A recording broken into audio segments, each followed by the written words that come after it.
हम प्रभु परमेश्वर को धन्यवाद देंगे आज की सुंदर सुबह के लिए कि परमेश्वर ने इस सुंदर सुबह में दी है कि हम परमेश्वर के चरणों में आकर उसकी महिमा कर सकें और उसके नाम को धन्य कर सकें। इससे पहले कि हम आज की डिवोशन पर प्रकाश डालें, हम प्रार्थना करेंगे, अपने सरों को झुकाएं, प्रभु परमेश्वर से आशीष मांगें। हमारे प्रेमी दयावान परमेश्वर, हम आपको धन्यवाद, आपकी स्तुति, आपकी प्रशंसा करते हैं आज के इस दिन के लिए जो आपने हमें दिया कि आज के दिन में हम आपकी तारीफ कर सकें, आपके नाम को धन्य कह सकें, आपकी बड़ाई कर सकें, आपकी स्तुति कर सकें, आपकी योजना को और अधिकाई से अपने जीवन में देख पाए। हे दयालु, हे सामर्थ्य विश्वास के योग्य परमेश्वर, हम आपसे प्रार्थना, आपसे विनती करते आज के डिवोशन पर आपकी आशीष हो। हमारे प्रदेश के लिए प्रार्थना करते हैं पिता परमेश्वर, इस प्रदेश पर आपके अनुग्रह की दृष्टि बनी रहे। हमारे मुख्यमंत्री पर आपकी आशीष हो, हमारे देश के प्रधानमंत्री पर आपकी आशीष है, उनको भी संभाल प्रभु, आपका हाथ उनके साथ ही बना। आज के इस डिवोशन को पूरी तरह से आपके हाथों में सौंपते, पवित्र आत्मा की सामर्थ को हमारे जीवन में प्रकट होने दे ताकि हम आपकी महिमा को देख पाए। बड़े आदर के साथ, दीनता, नम्रता के साथ इस प्रार्थना को अपने प्रभु, अपने उद्धार करता यीशु मसीह के नाम से मांगते हैं, आमीन। हम उस गीत को सुनेंगे, तेरी आराधना करूं, पाप क्षमा कर जीवन दे दे, दया की याचना करूं।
शक्तिमान तू ही है मेरे जीवन का संगीत, तू ही महान सर्वशक्तिमान, तू ही है मेरे जीवन का संगीत।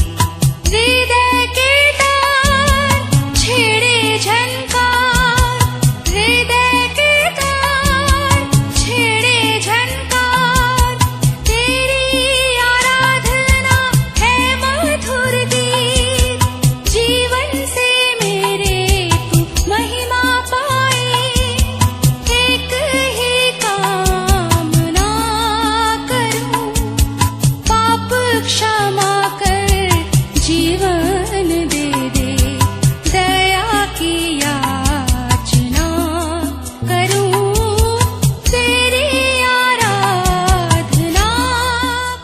परमेश्वर पिता को एक बार फिर से मैं धन्यवाद देना चाहूँगा कि एक नए विषय को लेकर आज फिर से मैं आपके सामने हूँ।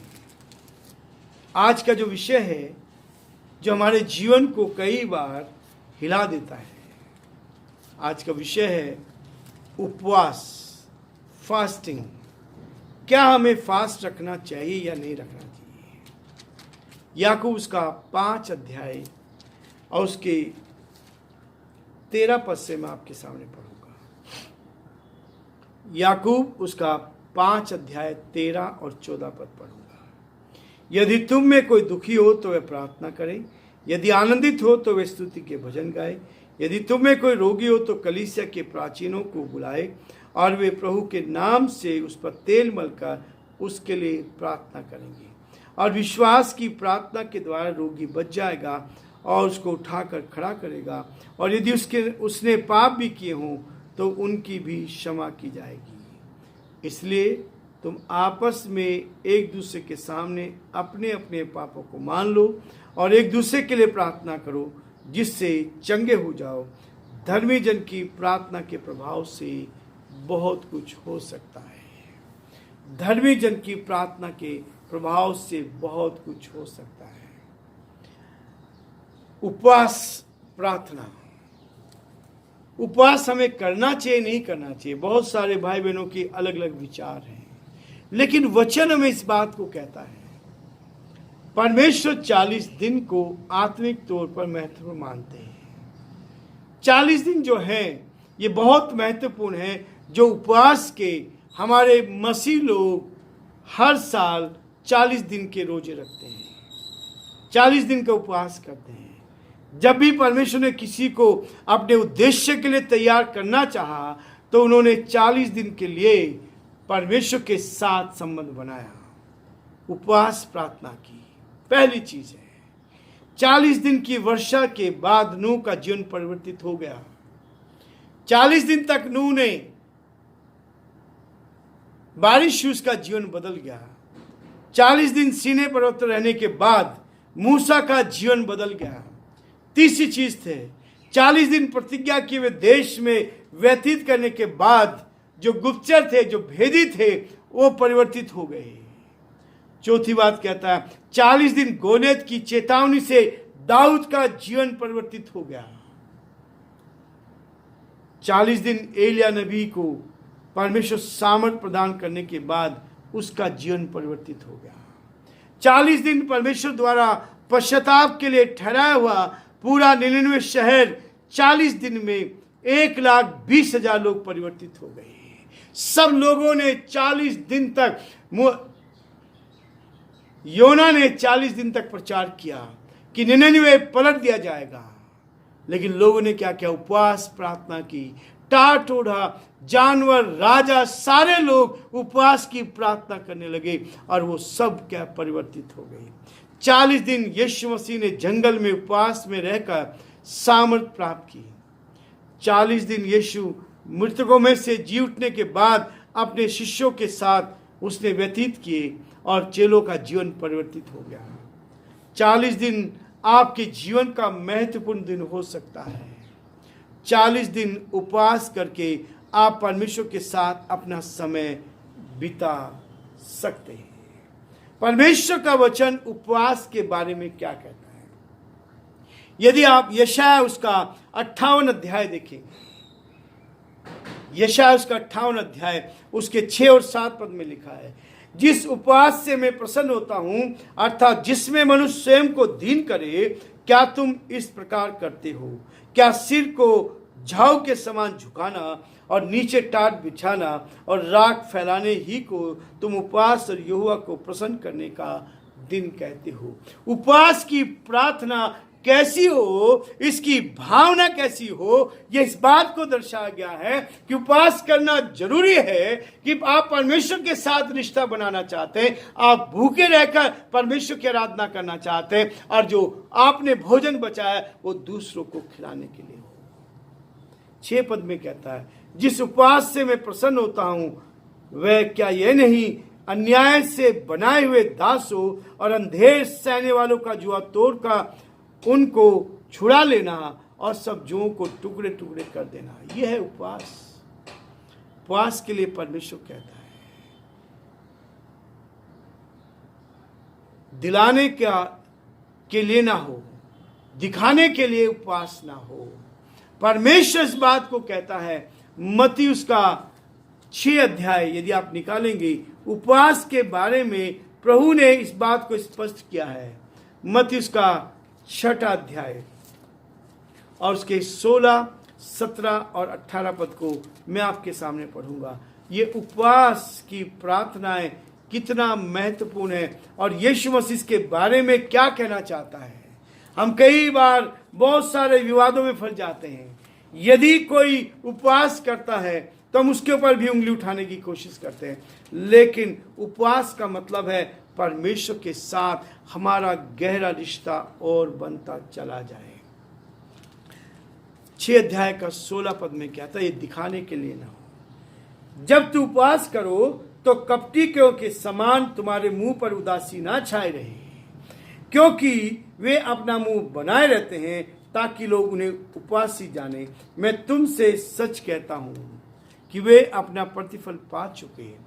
परंतु जब तू उपवास करे तो अपने सिर पर तेल मल और मुंह धो, ताकि लोग नहीं परंतु तेरा पिता जो गुप्त में है तुझे उपवासी जाने। इस दशा में तेरा पिता जो गुप्त में देखता है तुझे प्रतिफल देगा।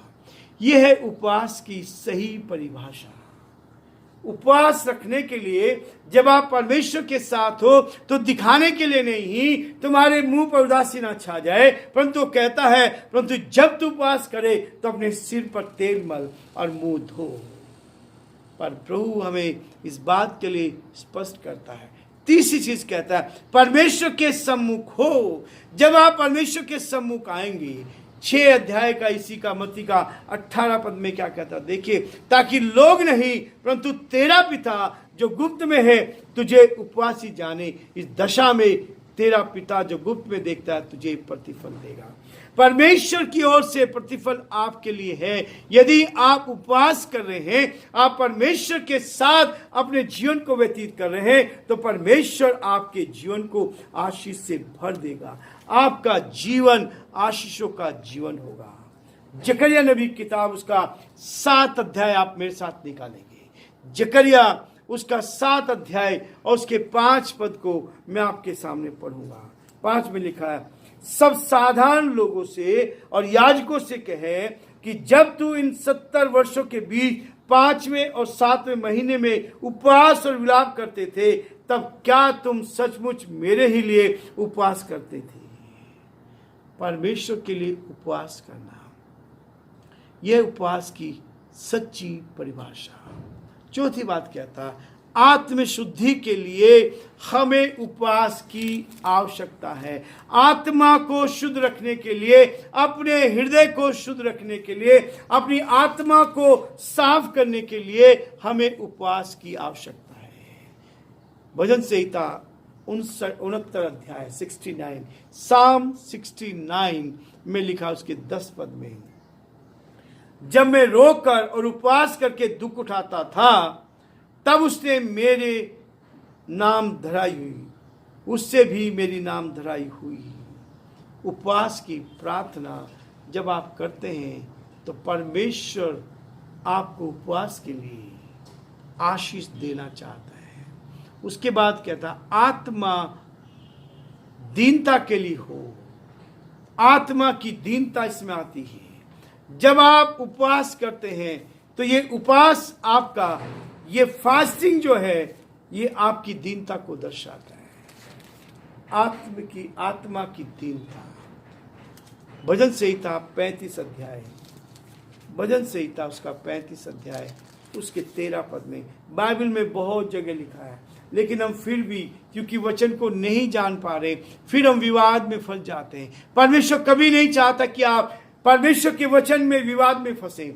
वाद विवाद नहीं करना चाहिए। वचन बहुत स्पष्ट कहता है कि हमें वाद विवाद नहीं करना है। भजन संहिता 35 उसके 13 पद में क्या लिखता है, यहां कहता है, जब वे रोगी थे तब तो मैं टाट पहने रहा और उपवास कर करके दुख उठाता रहा, और मेरी प्रार्थना का फल मेरी गोद में लौट आया।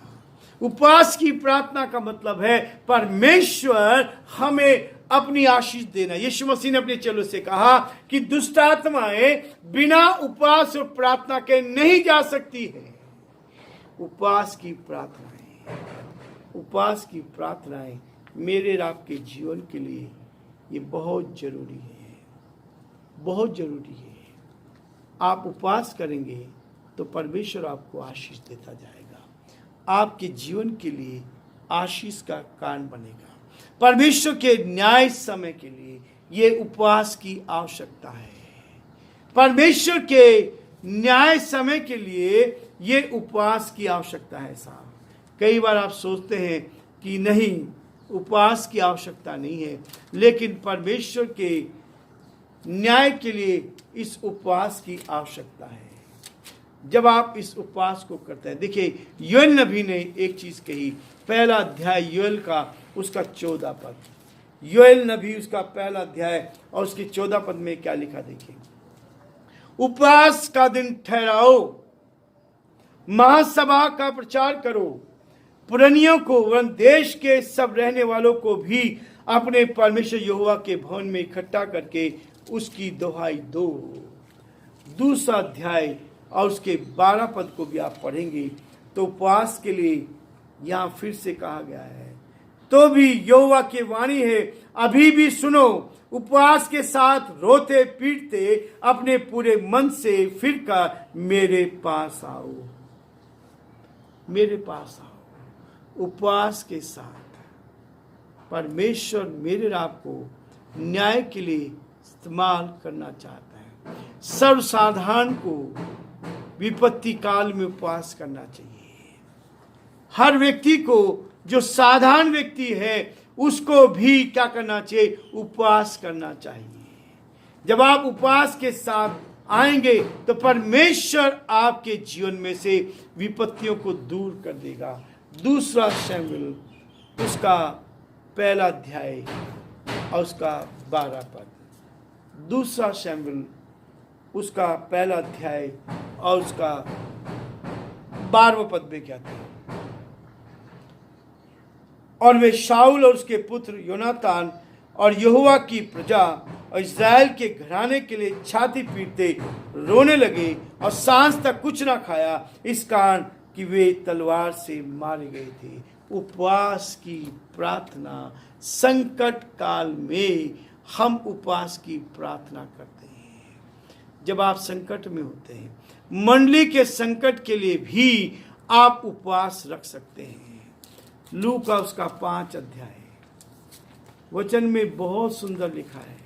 हम लोग कई बार वचन को नहीं जानते और एक दूसरे से हम तर्क करने लगते हैं। उपवास करना बहुत जरूरी है। जब आप परमेश्वर के साथ बैठते हैं, लू का उसका 5 अध्याय उसके 33, 34 और 35 पद को मैं आपके सामने पढ़ूंगा। लू का 5वां अध्याय, लूका में भी यीशु मसीह ने इस बात को स्पष्ट किया है। 5 अध्याय का 33, 34 और 35 पद में देखिए क्या लिखा है। उन्होंने उससे कहा, यूहन्ना के चेले तो बराबर उपवास रखते और प्रार्थना किया करते हैं, और वैसे ही फरीसियों के चेले भी, परंतु तेरे चेले तो खाते पीते हैं। यीशु ने उनसे कहा, क्या तुम बरातियों से जब तक दूल्हा उनके साथ रहे उपवास करवा सकते हो? परंतु वे दिन आएंगे जिनमें दूल्हा उनसे अलग किया जाएगा, तब वे उन दिनों में उपवास करेंगे। उपवास के बारे में प्रभु यीशु मसीह ने बहुत ही स्पष्ट रीति से कह दिया है। उसके बाद कहता है कि दूसरों के संकट काल में हम प्रार्थना करें, उपवास करें। भजन संहिता उसका 35-13 हमने देखा है कि परमेश्वर कहता है कि संकट के दिनों में वो हमारी प्रार्थना को सुनता है। निजी संकट काल में भी आपको प्रार्थना करने की आवश्यकता है। दूसरे शमूएल उसके 12 और उसके 16 पद में लिखा है कि वहाँ स्पष्ट दिया गया है, जब आपके ऊपर संकट आता है तब आप उपवास प्रार्थना करें। परमेश्वर आपके जीवन को इस उपवास से भरना चाहता है। उपवास किसी का दिखावा नहीं है। जब निजी संकट आपके ऊपर आता, आने वाले जोखिम में से बचने के लिए यदि आप एस्तर की किताब पढ़ेंगे, उसका 4 अध्याय उसका 16 पद, जब इजरायलियों को समाप्त किया जा रहा था, यहूदियों को समाप्त किया जा रहा था, उस समय एस्तर ने उपवास प्रार्थना की। एस्तर उसका 4 अध्याय और उसके 16 पद को आने वाली समस्याओं से बचने के लिए उपवास की आवश्यकता है। 16 पद में लिखा है, तू जाकर शूशन के सब यहूदियों को इकट्ठा कर और तुम सब मिलकर मेरे निमित्त उपवास करो। 3 दिन रात ना तो कुछ खाओ और ना कुछ पियो। मैं भी अपनी सहेलियों से उसी रीति से उपवास करूंगी और ऐसी ही दशा में मैं नियम के विरुद्ध राजा के पास भीतर जाऊंगी और यदि नष्ट हो गई तो हो जाओ। उपवास की प्रार्थना इस बात के लिए है कि ताकि आप परमेश्वर के इस बड़े कार्य को अपने जीवन में देख पाए। मंडली के अध्यक्ष व अभिषेक के लिए हमें क्या करना है? उपवास और प्रार्थना रखनी है। प्रेरितों के काम उसका 13वां अध्याय, प्रेरितों के काम उसका 13वां अध्याय। मैं बहुत थोड़े रेफरेंस दे रहा हूँ, लेकिन वचन में बहुत स्पष्ट लिखा है। प्रेरितों के काम उसका 13वां अध्याय और उसके 3 पद में आप देखें कि उपवास की प्रार्थना से मंडलियों के लिए भी इस बात के लिए कहा गया। 13 अध्याय 3 पद में कहता है, तब उन्होंने उपवास और प्रार्थना करके और उन पर हाथ रखकर उन्हें विदा किया। चेलों ने बरनबास और शाऊल को भेजा, उनके लिए उपवास की, प्रार्थना की और प्रार्थना करके उनके ऊपर हाथ रख के उनको विदा किया। 14 अध्याय का इसी में 23 पद भी आप देखो। प्रेरित काम में 14 का 23 परमेश्वर हमें अभिषेक करना चाहता है। 14 का 23 में लिखा है, और उन्होंने हर एक कलीसिया में उनके लिए प्राचीन ठहराए और उपवास सहित प्रार्थना करके उन्हें प्रभु के हाथ सौंपा जिस पर उन्होंने विश्वास किया था। आज मेरा आपका परमेश्वर उपवास के लिए हमें तैयार करता है ताकि उपवास की प्रार्थना हमारे लिए आशीष का कारण बन सके। प्रभु आप सबको बहुत आशीष दे और प्रभु का हाथ हम सब पर बना रहे ताकि उपवास की प्रार्थनाएं हमारे लिए महत्वपूर्ण होती है। और जब आप उपवास करेंगे तो प्रभु आपको बहुत बड़ी आशीष देगा। परमेश्वर आपके साथ हो और प्रभु का हाथ आपके साथ बना रहे।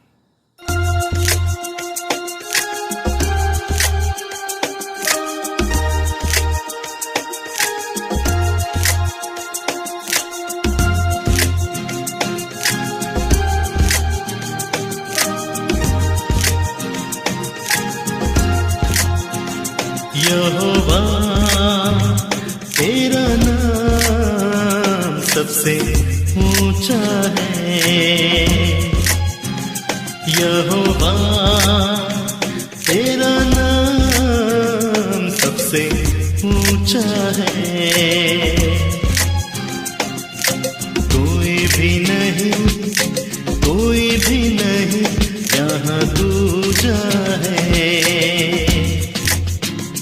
यहोवा तेरा नाम सबसे ऊंचा है।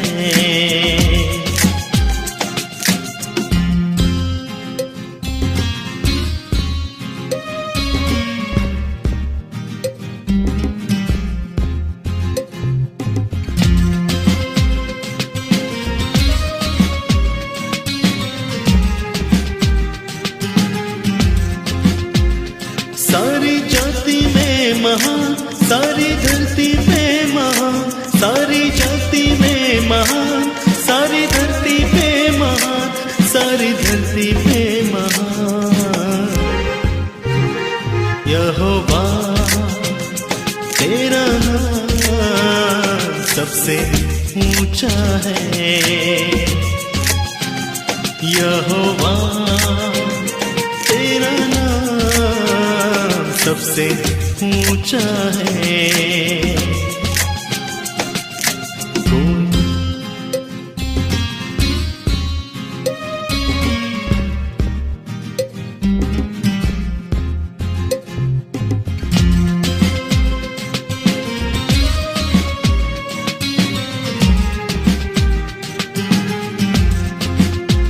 सोने से भी है सुंदर, मधु से भी है मीठा। सोने से भी है सुंदर, मधु से भी है मीठा, मधु से भी है मीठा। यहोवा तेरा नाम सबसे ऊंचा है। यहोवा तेरा नाम सबसे ऊंचा है।